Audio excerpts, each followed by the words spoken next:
से सोनाली पंडा गीत गाई से सोनाली पंडा आज हिट होती अधरात्र साथी पीयूष पीयूष को हिट कर अधरात्र साथी आउ सब नाटक गीत गाई पीयूष बड़ बड़ कलाकार से छाड़ी पीयूष जुली पंडा आउ नीरज स्वयं भाई वरिष्ठ एमाने एत बड़ बड़ कलाकार अच्छे से पैसा खर्च करने कथा से दाबी करने कथा ये रिसेंट देखुना 7-8टा लोक मरीगले धौली गनाट्य कहीं गोटे गले देखापी ये तो गोटे झील ये तो 7-8 जन मरीगले किए जाइला कौन मालिक आज पर्यंत भी जार गोड़ हाथ भांगी पड़ी से निरीह आदिवासी लोक कहीं साहय करना आमको फोन कर मंजुश्री सी भी गोटे भौणी भली मु तुलसी पाटर मुझे देखी जानी आ दीर्घ 4 वर्ष है रही कार्य भी कर गीत भी भल लगे मते बहुत दुख लगुच सब असहाय पैसा यात्रा पाटे लक्ष लक्ष कोटी कोटी टका उड़ूची से केमिति पैसा आदाय कर से कथा भावुची तो से तुलसी ओनर जी नांडू बाबू सी तो पैसा सब खर्च करदे चाहिए 3-3टा पार्टी तार कौन अभाव अच्छी से मैंने एति पैसा दे पारना मत से दुख लगुच आउ से तुलसी पाटर नांडू बाबू मुझे आपड़ सब खर्च बहन करूँ आउ तुलसी पार्टी कार्यकर्ता जातीय कलाकार बड़ बड़ कलाकार मान अच्छा से भी खर्च करूँ कहीं से गीत गाई से सोनाली पंडा गीत गाई से सोनाली पंडा आज हिट होती अधरात्र साथी पीयूष पीयूष को हिट कर अधरात्र साथी आउ सब नाटक गीत गाई पीयूष बड़ बड़ कलाकार से छाड़ी पीयूष जुली पंडा आउ नीरज स्वयं भाई वरिष्ठ एमाने एत बड़ बड़ कलाकार अच्छे से पैसा खर्च करने कथा से दाबी करने कथा मो मतरे जहाँ अच्छी आउ सी भी गोटे सिंगर सी भी गोटे सिंगर आ बड़ बड़ सिंगर भी आम इंडस्ट्रीज अच्छा आउ से पैसा भी आदाय करमती आम बर्तमान आदाय आप ऑडियंस ठार से गीत गाला ऑडियंस मान दौरान मु आज गोटे दर्शक हिसाब से मुझे कर्मचारी हिसाब कहूँ मुझे दर्शक हिसाब से मत भी बहुत दर्शक भी फोन कर बहुत कमेटी लोक भी मतलब मो प्रमाण अच्छी से कहते जो पैसा आम दौचु पुरस्कार दौचु से पैसा जाऊँ कुआड़े उदाहरण स्वरूप सिंगर हूँ आमर ओम कुमार ताकू आम यात्रा पार्टी को आंथुलु ता घर छत्तीसगढ़ पुषर कलिंग गन्नाटू आम आंथुलु जो दुर्दिन अवस्था बर्तमान 20 रु अधिक टंका पाँच 20 लाख अधिक सी आमर सी माउसी घर पाखे घर कर रही गोटे सिंगर को बाहर चंडीगढ़ सी भी चाहिए दे पारे लक्ष टଙ୍କା देले कौन है असुविधा कौन है आउ उदाहरण स्वरूप मो बड़ भाई मुझे माने गौर दास कावेरी अपा शिवानी हाकृष्ण बोली जाऊ जीवन नाटक जो पैसा आदाय कर से एत लक्ष लक्षटा मुझे हिसाब से मो गाँव में तो मुझे 1000 टଙ୍କା देছি 2 दिन 3 दिन नाटक गोटे नाटक कला 500 मत एत भल लगे जदि मु 500 100 दूची 1000 दूची मैंने लक्ष लक्ष टଙ୍କା हिसाब गोटे वर्ष इनकम से कर दरमा तो से निजे कहते 60 लाख 70 लाख कावेरी अपर 30 लाख रु अधिक सहित मोर भल संपर्क हजबैंड सुशांत भाई मोर भी भल संपर्क से चाहिए देवे देदेवे सरकार को गुहार करे किसी आवश्यक ना जदि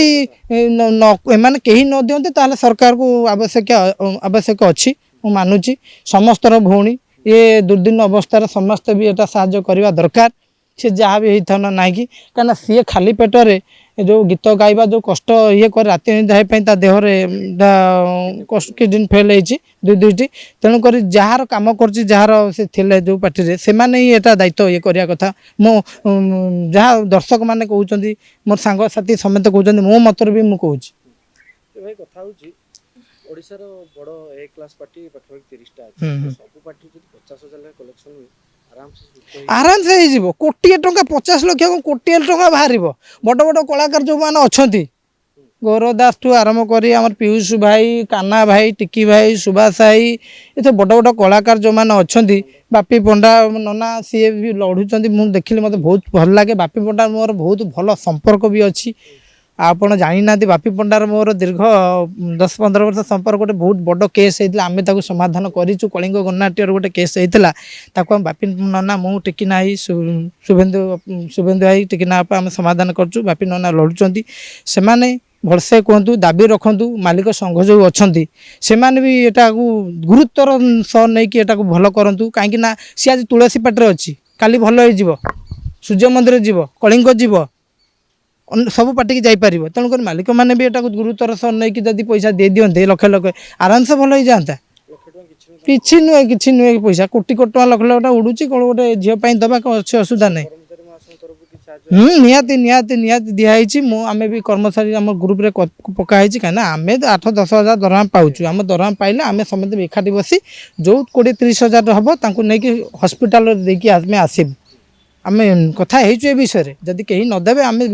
ଦେବୁ। ଆମେ ବି ଦେଖୁଛୁ ଅଡ଼ିଏନ୍ସ ମାନେ କିଛି 10-20-30 ହଜାର ଏମିତି ଆସ୍ତେ ଆସ୍ତେ କରି ଦେଉଛନ୍ତି। ଏମିତି ହେଲା ବେଳକୁ ସିଏ ରୋଗୀ ଆହୁରି ତ ଖରାପ ହେଇଯିବ। 10-20 ହଜାର ଏମିତି ହେଲା ବେଳକୁ ସେ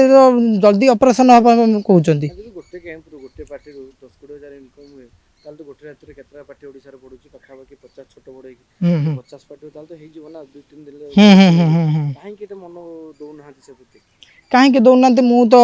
ସବୁ ପାର୍ଟି ବୁଲିନି ଜାଣିନି। ମୁଁ ଯେତିକି ପାର୍ଟି ବୁଲିଛି ଜାଣିଛି କି ସେମାନେ ଦାୟିତ୍ୱ ସହ ବହନ କରୁନଥିବେ, ଆଦାୟ କରୁନଥିବେ। ଆଉ ରାତି ଅନିଦ୍ରା ହେଉଛି ନା? ପୂର୍ବରୁ ଦେଖିବ ଆପଣଙ୍କର ଦେହାନ୍ତ ହେଲା ଇଏଙ୍କର ଅଜିତ ଭାଇ ଗଲେ, ତାପରେ 2 ବର୍ଷ ପୂର୍ବରୁ ବାଲେଶ୍ୱରରେ ଯେଉଁ କୋଭିଡରେ ବିକୁ ସେଟ୍ ଯାହା କୁହାଯାଉଥିଲା ତାଙ୍କର ପୁଣି କ୍ୟାନ୍ସରରେ ଡେଥ୍ ହେଲା। ନିନ କେତେ ଦିନ ଯାତ୍ରା କରିକି ହେଲା ଯେ ଆଙ୍କ ପାଇଁ ଗୋଟେ ଗାଇଡ଼ଲାଇନ୍ କାହିଁକି ଆସୁନି? ଆଉ ଆସୁନି କାହିଁକି? ସେମାନେ ନିହାତି ମୁଁ କିଛି କରୁନାହାନ୍ତି। ମାଲିକମାନେ ସବୁବେଳେ ତାଙ୍କ ବେପାର ବ୍ୟବସାୟରେ ଚାଲିଲେ, ତାଙ୍କ ବ୍ୟବସାୟ ଠିକ୍ ସବୁ ଠିକ୍, ମାନେ ସିଏ କାହାକୁ ପଚାରୁନାହାନ୍ତି। ସବୁ ଛାଡ଼ିଲା ତାଙ୍କର କଳାକାରଙ୍କୁ ଦେଖିଲେ ସେମାନେ ଏସି ରୁମ୍ରେ ଗଲେ। ମୁଁ ହେଇ କହୁଛି ଆଜିକୁ ଆମର ଦୀର୍ଘ ମୋର ଯେତିକି ଦେଖିବେ ବର୍ଷ ଭିତରେ ଦେଖିଲିଣି 10-15 ବର୍ଷ ଭିତରେ କର୍ମଚାରୀଙ୍କର ବହୁତ ବି ଅଭାବ ହେଇଛି। ଏ ରିସେଣ୍ଟ ଦେଖୁନା 7-8ଟା ଲୋକ ମରିଗଲେ ଧଉଳି ଗନାଟିରେ, କେହି ଗୋଟେ ଗଲେନି ଦେଖିବା ପାଇଁ। ଇଏ ତ ଗୋଟେ ଝିଅ, ଇଏ ତ 7-8 ଜଣ ମରିଗଲେ, କିଏ ଯାଇଥିଲା? କୌଣସି ମାଲିକ ଆଜି ପର୍ଯ୍ୟନ୍ତ ବି ଯାହାର ଗୋଡ଼ ହାତ ଭାଙ୍ଗି ପଡ଼ିଛି ସେ ନିରୀହ ଆଦିବାସୀ ଲୋକ କେହି ସାହାଯ୍ୟ କରୁନାହାନ୍ତି। ଆମକୁ ଫୋନ୍ କରୁଛନ୍ତି। ଖୋଦ ଧଉଳି ଓନର ଯିଏ, ସିଏ ଗୋଟେ ପ୍ରତିନିଧି ଚେୟାରମ୍ୟାନ୍ ଅଛନ୍ତି ବିଜେପିର, ତାଙ୍କ ବ୍ଲକର, ସିଏ ବି ଟିକେ ବି ଗୁରୁତ୍ୱ ସହ ନେଇଗଲେନି। ସେ କୁନା ଡ୍ୟାନ୍ସ ମାଷ୍ଟର କାହିଁ ଦେଇଥିଲେ ଗାଡ଼ି ଚଲେଇବାକୁ? ଏତେ ବଡ଼ କାଣ୍ଡ ଘଟେଇଲା। ଏବେ ବି ମୁଁ ଶୁଣିଛି କାଳେ ସେ ଗାଡ଼ି ଚଲାଉଛି। ତାପରେ ତଦନ୍ତ ହେବା କଥା, ତାକୁ ଆରେଷ୍ଟ କରିବା କଥା, କିଛି ହେଲାନି, ସବୁ ଚାପିଦେଲେ। ଏଇଟା ଶହ ଲୋକ